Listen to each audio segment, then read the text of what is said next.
White টি yellow টির পর এবার বাজারে এসেছে রোজ টি। এই চায়ে রয়েছে গোলাপের সুগন্ধ। মৌলভীবাজারের শ্রীমঙ্গলে দেশের দ্বিতীয় চা নিলাম কেন্দ্রে 1 কেজি রোজ টি বিক্রি হয়েছে 3000 টাকায়। নিলামে তোলা হয়েছিল মোট 10 কেজি চা, আর নিলাম থেকে এই চা কিনে নেয় এশিয়ান টি হাউস। নিলাম কেন্দ্র থেকে জানা যায়, এবারে প্রথম শ্রীমঙ্গল নিলাম কেন্দ্রে রোজ টি অফারিং করা হয়েছে। চলতি মৌসুমের প্রথম নিলামে এই রোজ টি নিলামে তুলেছিল শ্রীমঙ্গল টি ব্রোকার লিমিটেড।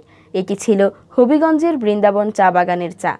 শ্রীমঙ্গল টি ব্রোকার লিমিটেডের এমডি হেলাল আহমদ বলেন, আমরা মাত্র 10 কেজি রোজ টি পেয়েছিলাম, প্রতি কেজি 3000 টাকা করে বিক্রি করেছি। বাজারে এই চায়ের চাহিদা আছে।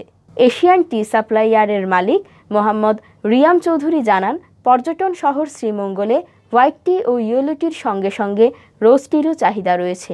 রোজ টি পান করার সময় গোলাপের সুগন্ধ পাওয়া যাবে, আর চায়ের রং হবে গোলাপি। বৃন্দাবন চা বাগানের ব্যবস্থাপক মোহাম্মদ নাসির উদ্দিন খান বলেন, বিশ্বের অনেক দেশেই রোজ টি উৎপাদন করা হয়, তবে তারা চায়ের পাতার সঙ্গে রোজ ফ্লেভার মিলিয়ে দেয়। আমরা চায়ের পাতার সঙ্গে গোলাপের পাতা মিশিয়ে এই চা উৎপাদন করেছি, কোনো ফ্লেভার মিক্স করিনি।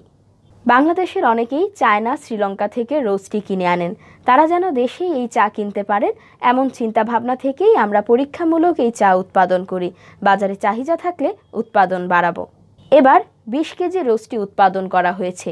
10 কেজি শ্রীমঙ্গল নিলাম কেন্দ্রে বিক্রি হয়েছে। বাকি 10 কেজি চট্টগ্রাম নিলাম কেন্দ্রে আগামী নিলামে তোলা হবে।